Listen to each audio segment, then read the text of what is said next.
violently. That's the seventh reason. 8. Lastly, when the Tathagata comes to pass away into the state of Nibbana in which no element of clinging remains, then, 2.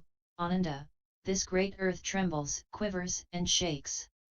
That's the eighth reason. These, Ananda, are the 8 reasons, the 8 causes for a great earthquake to arise. 8 assemblies. Buddha, Ananda, there are 8 kinds of assemblies, which are the assemblies of Khattiyas, royal families, Brahmins, householders, ascetics, of the Devas of the realm of 4 great kings, of the 33 gods, of Maras and of Brahmas. I recall, Ananda, how I have attended each of these 8 kinds of assemblies, amounting to hundreds. Before sitting down and joining their conversation, I made my appearance and speech resemble theirs. Then I taught them the Dhamma, and roused, edified, and gladdened them. Yet while I was speaking to them they did not know me, and they would inquire each other asking, "Who is he that speaks to us? Is it a man or a god?" After talking to these 8 assemblies, I would straightway vanish. And when I had vanished they will ponder again, "Who is he that has vanished? Is it a man or a god?" And so, Ananda, these are the 8 kinds of assemblies. 8 fields of mastery. Buddha continued, "Now Ananda, there are 8 fields of mastery. What are those 8? When one perceiving forms internally, one sees external forms, which are limited, beautiful, or ugly, and in mastering them, one is aware that he perceives and knows them as they are. This is the first field of mastery. 2. When one, perceiving forms internally, one sees external forms, which are unlimited, beautiful, or ugly, and in mastering them, is aware that he perceives and knows them as they are. This is the second field of mastery. 3. When one, not perceiving forms internally, sees external forms which are limited, beautiful, or ugly, and in mastering them, is aware that he perceives and knows them as they are. This is the third field of mastery. 4. When one, not perceiving forms internally, sees external forms, which are unlimited, beautiful, or ugly, and in mastering them, is aware that he perceives and knows them as they are. This is the fourth field of mastery. When one, not perceiving forms internally, sees forms external to himself that are blue in color, of a blue luster, when such a one sees forms external to himself that are blue and in mastering them, is aware that he perceives and knows them as they are. This is the fifth field of mastery. 6. When one, not perceiving forms internally, sees forms external to himself that are yellow in color, of a yellow luster, when such a one sees forms external to himself that are yellow, and in mastering them, is aware that he perceives and knows them as they are. This is the sixth field of mastery. 7. When one, not perceiving forms internally, sees forms external to himself that are red in color, of a red luster, when such a one sees forms external to himself that are red, and in mastering them, is aware that he perceives and knows them as they are. This is the seventh field of mastery. 8. When one, not perceiving forms internally, sees forms external to himself that are white in color, of a white luster, when such a one sees forms external to himself that are white, and in mastering them, is aware that he perceives and knows them as they are. This is the eighth field of mastery. These, Ananda, are the 8 fields of mastery. 8 liberations. Now there are 8 liberations, Ananda. What are those 8? 1. Oneself having form, one perceives forms, this is the first liberation. 2. Being unaware of one's own form, one perceives forms external to oneself, this is the second liberation. 3. Experiencing loveliness, one thinks it is beautiful and is intent upon it, this is the third liberation. 4. By transcending the perceptions of matter completely, by the disappearance of the perceptions of sense reaction, and by giving no attention to diversity perceptions, one becomes aware of, attains to, and abides in the sphere of infinite space. Thinking space is infinite, this is the fourth liberation. 5. By utterly transcending the sphere of infinite space, one becomes aware of, attains to, and abides in the sphere of infinite consciousness. this is the fifth liberation. 6. By utterly transcending the sphere of infinite consciousness, one becomes aware of, attains to, and abides in the sphere of nothingness, this is the sixth liberation. 7. By utterly transcending the sphere of nothingness, one attains to and abides in the sphere of neither perception nor non-perception, this is the seventh liberation. 8. By utterly transcending the sphere of neither perception nor non-perception, one attains to and abides in the cessation of perception and sensation, this is the eighth liberation.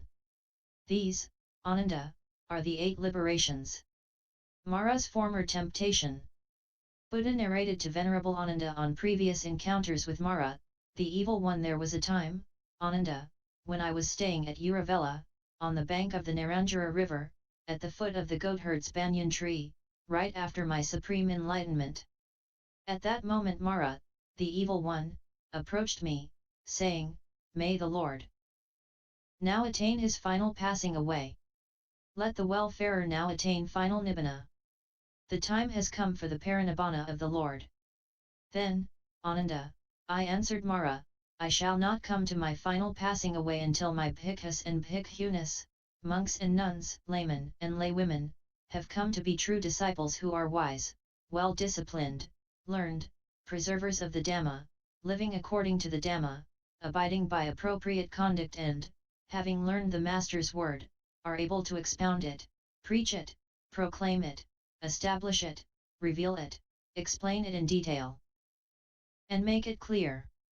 I will not take the final nibbana until this holy life has been fully established, flourished, and widespread far and wide, well proclaimed among mankind." Ananda, at the Kapila shrine today, Mara approached me again asking for my final nibbana, and I replied saying that 3 months from now the Tathagatha will take the final nibbana. Hence Ananda, today at the Kapila shrine the Tathagata has renounced his will to live on. Ananda's appeal. After hearing this, Venerable Ananda said, "May the Blessed One stay for a century, may the welfarer stay for a century for the welfare and happiness of the multitude, out of compassion for the world and also for the benefit, well-being, and happiness of devas and men." Buddha replied, "Enough, Ananda. Do not beg the Tathagata, it is not the right time." Then for a second and a third time, Venerable Ananda made the same request. Then the Buddha replied, "Ananda, do you have faith in the enlightenment of the Tathagata?" Venerable Ananda replied, "Yes, Lord, I do." Buddha, then Ananda, why do you bother to ask the Tathagata 3 times? Ananda, but I have heard and learned from the Blessed One himself that whoever has developed the 4 roads to power could undoubtedly live for a century or for the remainder of one. Buddha, and did you believe it, Ananda? Ananda, yes, Lord, I did. Buddha, I have given you a hint and clear sign before, but you did not realize.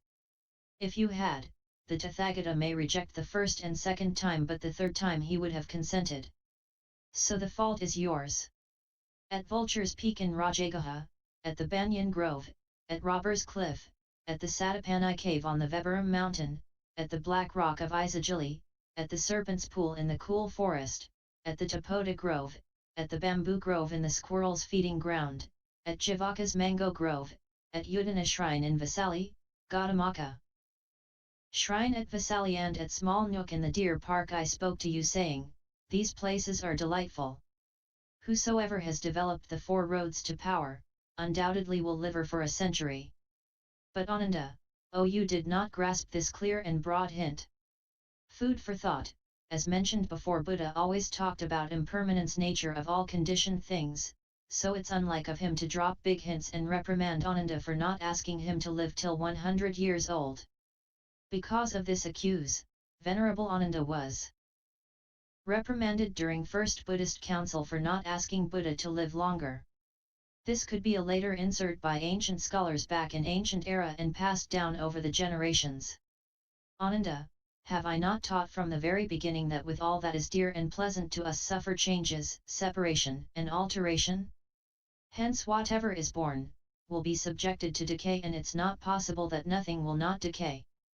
The Tathagata has relinquished, given up, abandoned, and rejected his will to live on.